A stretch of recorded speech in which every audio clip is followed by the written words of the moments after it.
lost a father at the age 56 in Nigeria for something that was easily treatable even in an average hospital in the United States.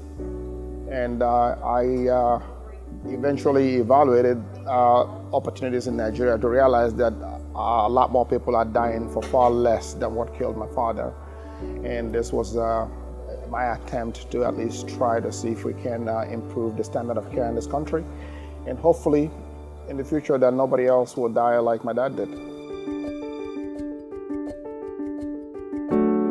My name is Dr. Vincent Ohaji, and I'm a trauma surgeon by profession in the United States. And I'm also the president and founder of the Voom Foundation. Voom Foundation was started in 2004. We started by coming and looking at all the hospitals that we can get our foot into the door.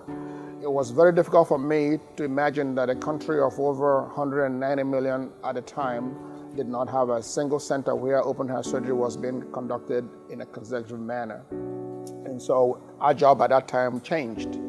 Maybe we can do something in this arena, and that is exactly what led to Voom Foundation, working our way into open heart surgery. My name is Reza Kodaverdi, and I'm a cardiothoracic surgeon from the United States. I'm here volunteering my time for Voom Foundation. From the day first, I was drawn to the organization because I felt like that it has a very valuable mission. It's providing a service that is not available. All the procedures we are doing is life-saving and quite critical for this, these people who are suffering from end-stage heart disease. It's really a wonderful feeling being able to come back home.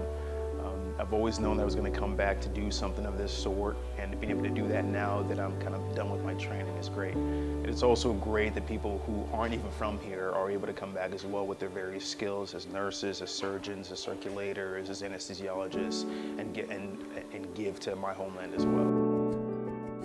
We started with a mission a year, and then it morphed to 2 missions a year, and now we're doing a lot more than that. And of course, we've ventured out from the UNTH to LASUT to now First Cardiology, and in fact, we just started a program at the University of Calabar last week.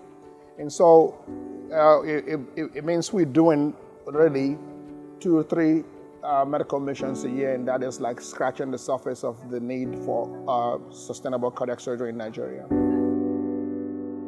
To put a medical mission together is a very big task.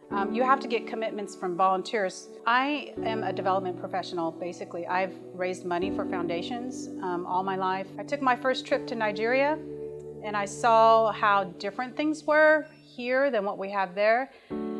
And on the plane on the way home, I said to myself, I'm pretty good at what I do. I can raise a lot of money and get people involved and get people engaged. And I felt at that time that I wanted to do it where I'm needed the most. If we cannot have a center where a lot of surgeries are being performed, it will be near impossible to train somebody that can actually perform the surgery here, so that we will begin to rely less on people coming from overseas. It would require a whole lot. It would require companies, it would require wealthy individuals, being able to invest in this. And then of course, charitable organizations from overseas like ours can also work to bring labor.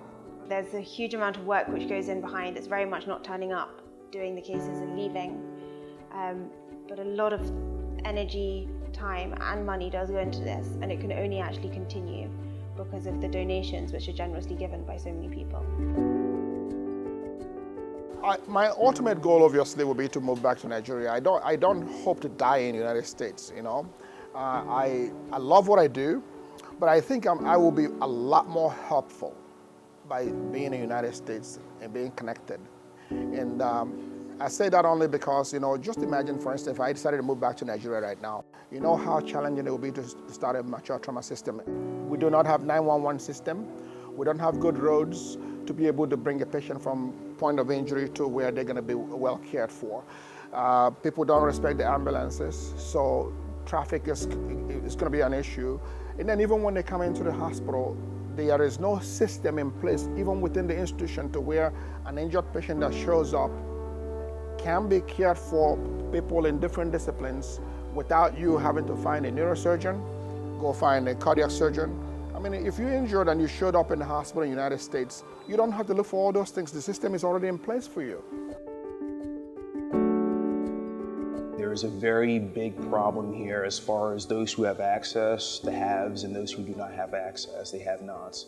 People who have access either have access to the best health care in Nigeria, or they can go abroad to seek better health care. And that is simply not an option for a lot of people here, for the majority of people here. So I think the hope is that you give people not just access, but the means to be able to afford that access, and that would be ideal.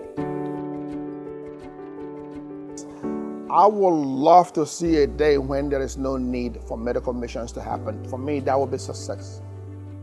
Like today when I will pick up the phone and call, the director here of First Cardiology and say, we're planning a mission for next year, and he says, no need, because we got this.